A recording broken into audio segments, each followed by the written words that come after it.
Hola, espero que estés súper bien. Antes de que comience la clase, quiero mostrarte dónde están las preguntas en cada video. Te recuerdo que subimos las clases por materia. Al seleccionar un video, te vas a la parte de la descripción, donde vas a ver un pequeño mensaje para ti, así como te decimos de qué materia trata el video y qué tema abarca. Enseguida verás dos enlaces. El primero es el libro en el que se basó el tema para la clase y el segundo es para que puedas descargar el libro en un archivo PDF.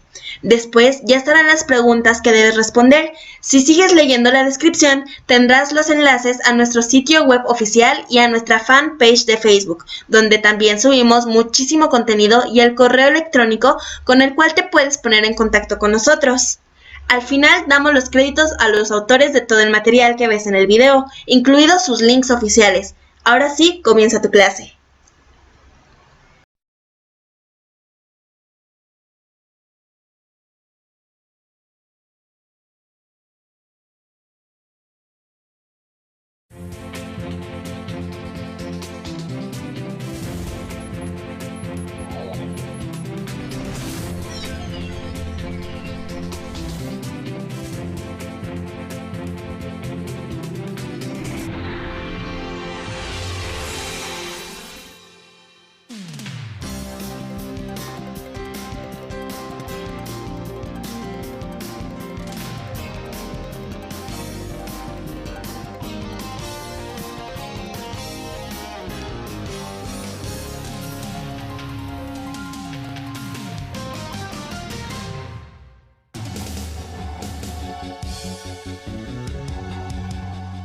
Programa 19. Los rostros de la globalización. Identificar los aspectos positivos y negativos de la globalización.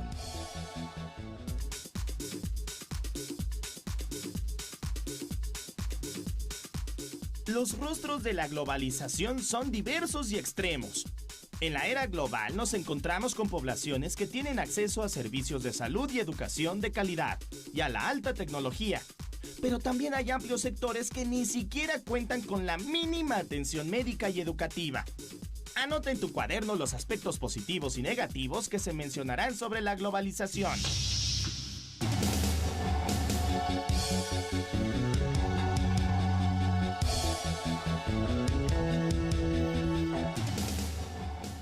Tiene también unas cosas positivas y es la liberación, en cierto sentido, del espíritu, de la imaginación. Ya no estamos atados a anclas geográficas, a fronteras que no se pueden pasar, los movimientos migratorios con pasaporte o sin pasaporte, porque son invitados o porque van en contra de las autoridades, son enormes. México lo está viviendo. Una buena parte de los mexicanos simplemente se van a otro lado. Que los quieran mucho, poco, nada, es otra cosa, pero se mueve, el mundo se está moviendo muchísimo. Entonces hay también el sentido de responsabilidad global. Ahora el planeta, somos responsables por el planeta en su conjunto. Se siente la responsabilidad global frente al calentamiento, por ejemplo, del planeta. Todos somos responsables, pero claro, hay unos más que otros, los que concentran los recursos, los que concentran los bienes y servicios del planeta.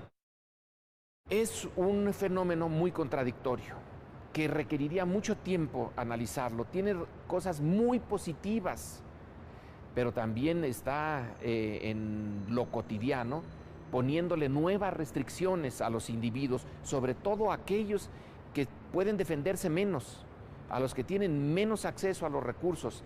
El mercado está hecho para ser eficiente, no para ser justo. La justicia no tiene nada que ver con el mercado y la globalización tiene al mercado en el centro. Entonces nosotros tenemos que poner el sentido de la justicia en contra de las tendencias de la globalización.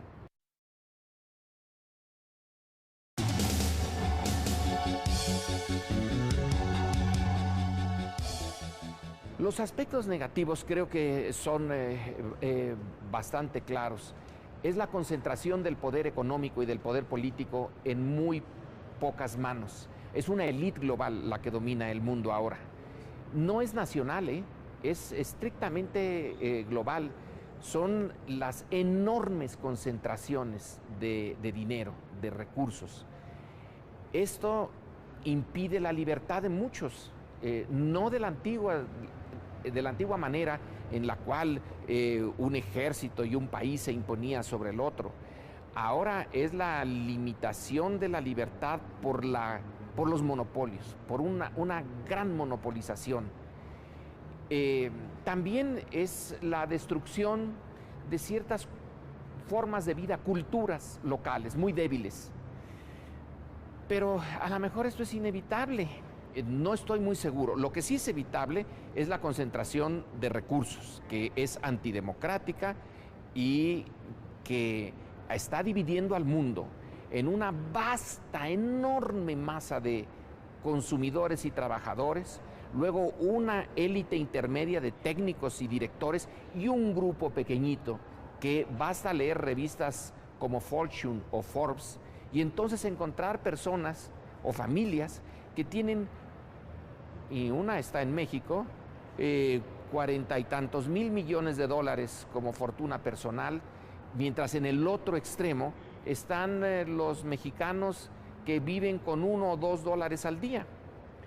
Ese es uno de los efectos de la globalización, la destrucción de culturas indefensas.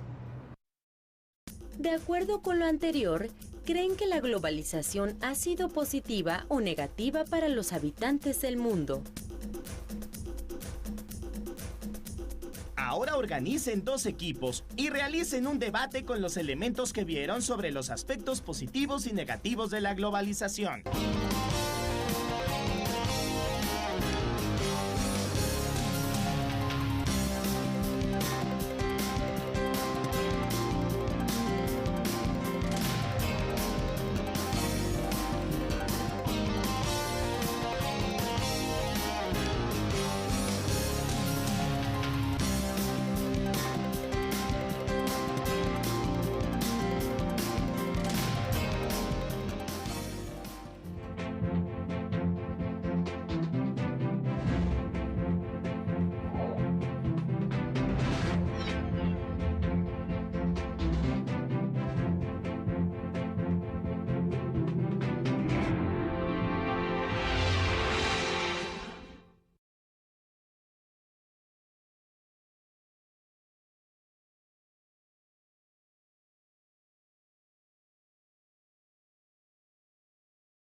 Programa 31. Diversidad Cultural en México 2. En el programa pasado vimos algunos aspectos de la diversidad étnica y lingüística de nuestro país. Ahora conoceremos otras manifestaciones culturales de México, de nuestro patrimonio e identidad cultural. En la ciudad de Oaxaca, cada mes de julio se celebra la Guelaguetza, que quiere decir Fiestas de los Lunes del Cerro. Para esta celebración, todas las regiones de Oaxaca mandan representantes para mostrar sus tradiciones culturales expresadas en su música, ritos y bailables. En el norte del país, en el estado de Sonora, a algunos niños yaquis se les educa de cierto modo para que puedan bailar la danza del venado cuando crezcan. El danzante debe tener un cuerpo esbelto y ágil para que pueda imitar los movimientos de un venado.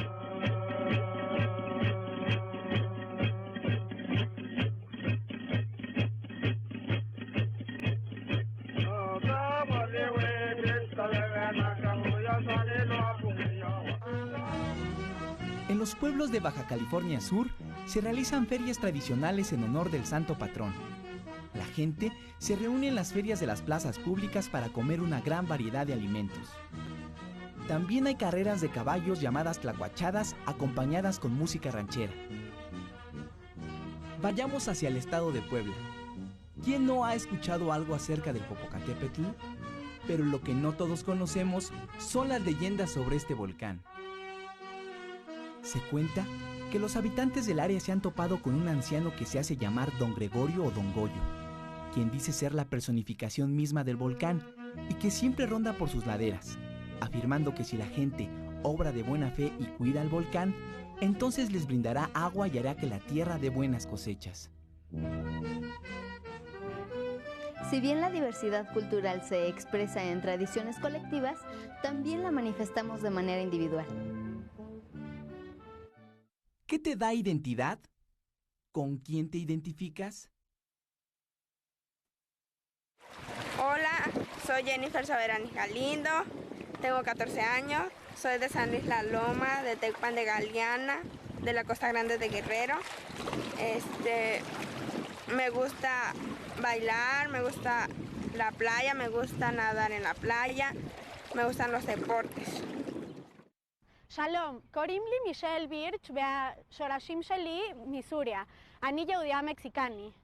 Hola, soy Michelle Birch, mis raíces son de Siria y yo soy judía mexicana. No toca Juan Cecilio Arce Flores, ni de la comunidad de San Isidro Wenceso, Caltamachtiki, Matlalcueyit, de segundo A. Mi nombre es Juan Cecilio Arce Flores, soy de la comunidad de San Isidro Wenceso, de la escuela Matlalcueyit del segundo A. Hola, mi nombre es Gustavo, estoy en tercero de secundaria, me gusta cantar y me gustan los videojuegos, y mi música que me gusta es el rock. La identidad es la forma en que las personas se definen. El lugar de nacimiento, la lengua que hablan, la localidad donde viven, la religión que practican y las aficiones que tienen. Todo ello puede servir para que cada quien defina su identidad. Pero cuando hablamos de un país como México, la identidad son los aspectos culturales que todos tenemos en común. Historia, tradiciones, costumbres y la lengua que compartimos. En nuestro país existen diferentes identidades culturales, la individual, grupal, regional y nacional.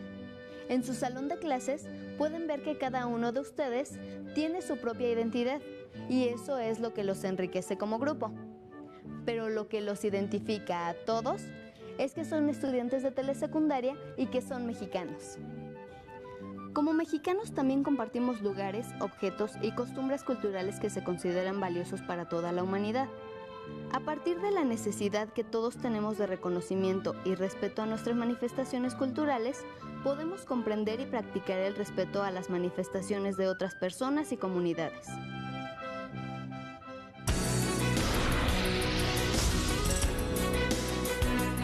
¿Sabías que México tiene 23 sitios considerados Patrimonio Cultural de la Humanidad? La institución que se encarga de seleccionarlos es la Organización de las Naciones Unidas para la Educación, la Ciencia y la Cultura, UNESCO. Para que un sitio sea considerado Patrimonio Cultural de la Humanidad, debe cumplir algunas características como tener valor único desde el punto de vista histórico, artístico o antropológico. El patrimonio cultural representa lo que nos han heredado nuestros antepasados y lo que las generaciones venideras tienen derecho a disfrutar. Algunos sitios mexicanos considerados Patrimonio Cultural de la Humanidad son La ciudad prehispánica y el Parque Nacional de Palenque en el estado de Chiapas fue considerado Patrimonio Cultural de la Humanidad por ser un lugar que representa la historia de una de las civilizaciones más importantes de la cultura maya, a través de su compleja arquitectura, cerámica e inscripciones de sus edificios. En el estado de Morelos se encuentran los monumentos arqueológicos de Xochicalco, cuya arquitectura y arte representan la fusión de elementos culturales de diferentes partes de Mesoamérica.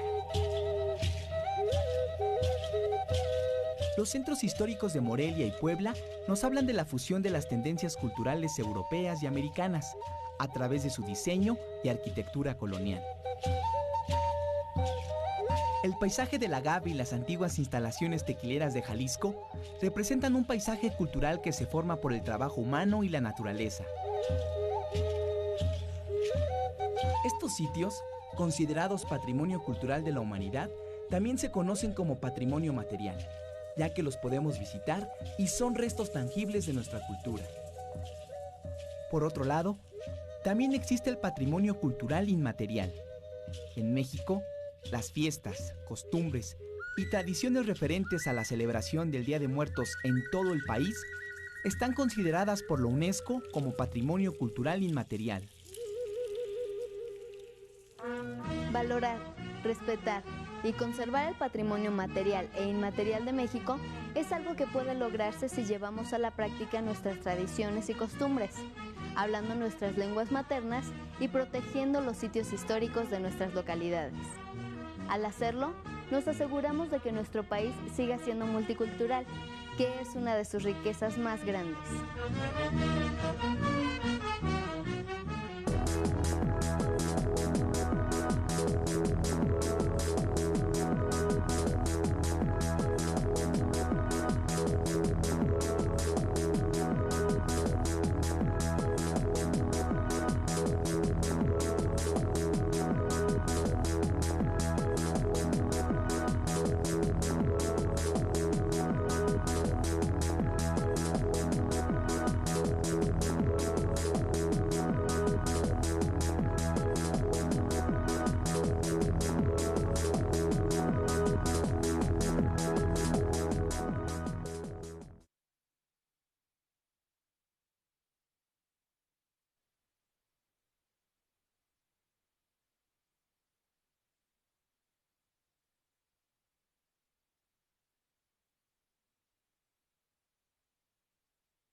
Historia, primer grado. Bloque 3. 22. Globalización cultural. Las culturas en el contexto de la globalización. En la frontera entre México y Estados Unidos hay muros, vallas, estructuras de acero, ríos, vigas y otros obstáculos naturales o construidos por el ser humano que limitan el libre tránsito entre ambas naciones. Sin embargo, la cultura logra traspasar las fronteras sin importar si están protegidas o no. Hay ciudades fronterizas donde se hablan perfectamente bien tanto el idioma inglés como el español, y en ocasiones, cuando las culturas se mezclan, es difícil saber de qué lado de la frontera están. Muchos mexicanos han migrado a Estados Unidos en distintos periodos de los 2 siglos anteriores al actual. A fines del siglo XIX y en las primeras décadas del siglo XX, se dio un flujo importante de migrantes. En ese entonces existían los enganchadores, personas que prometían grandes ganancias a los que buscaban cruzar la frontera. La realidad es que a menudo eran explotados en los campos agrícolas sin poder regresar de inmediato, pues debían pagar la deuda a quienes les patrocinaron el viaje. La violencia de la Revolución Mexicana contribuyó a la salida de mexicanos hacia Estados Unidos a principios del siglo XX. Para remediar la escasez de mano de obra provocada por la Segunda Guerra Mundial, Estados Unidos inició el programa Bracero, mediante el cual contrataba trabajadores mexicanos de manera legal y temporal para trabajar en la agroindustria y los ferrocarriles. Con este programa, entre 1942 y 1964, migraban en promedio 200,000 trabajadores mexicanos al año. La mayoría se concentraba en las ciudades de Texas, California, Arkansas, Arizona y Nuevo México. Al eliminarse el programa Bracero, muchos migrantes se quedaron en Estados Unidos de manera ilícita. A pesar de que ahora existen mayores controles fronterizos, la creciente necesidad de mano de obra en Estados Unidos y la escasez de buenos empleos en México ha provocado que la inmigración ilegal siga creciendo. En 1990 eran 2 millones de mexicanos. Para 2016 fueron 5.4 millones. Los mexicanos que llegaron a Estados Unidos con el programa Bracero son migrantes de primera generación. Sus hijos y nietos, nacidos allá, de segunda y tercera generación, son denominados mexicano-americanos. La mayor parte de estas generaciones viven en Illinois, Indiana, Michigan, Ohio, Nueva York, Texas, Nuevo México, Arizona, California, Colorado, Georgia, Nevada y Washington. A quienes nacieron en territorios estadounidenses que antes pertenecieron a México, se les conoce también como chicanos, que como el resto de los mexicanoamericanos, saben poco de su nación de origen y algunos ni siquiera conocen México. La cultura de los mexicanos que viven en Estados Unidos parece contradictoria. Por un lado, recrean la cultura nacional y por otro, intentan adaptarse a la anglosajona. De hecho, no las mezclan. Toman elementos de una y de otra. Al tratar de adaptarse a la nueva cultura, pierden valores culturales de origen, lo cual tampoco permite que adopten por completo los valores culturales de la sociedad que los acoge. Así comenzó la revalorización de la cultura materna, que no han abandonado del todo, pues se esfuerzan en mantener costumbres, idioma, canciones, mitos y leyendas mexicanos. Por ejemplo, en las panaderías mexicanas del este de Los Ángeles se puede encontrar pan de muerto. Y las fiestas de 15 años son muy comunes. El convivir con ambas culturas ocasiona que las personas retomen elementos de una o de otra y los vivan de manera paralela. Por ejemplo, en los juegos infantiles es posible escuchar indistintamente a la víbora de la mar y London Bridge. O que en las fiestas de cumpleaños se canta por igual las mañanitas que Happy Birthday. En cuanto a la religión, algunos migrantes conservan sus propios símbolos, como la veneración a la Virgen de Guadalupe, y otros se inclinan por religiones protestantes. La tortilla, elemento característico de la gastronomía mexicana, es consumida por varios sectores de la población, aunque en ciertos lugares colorean la masa para hacerla más atractiva.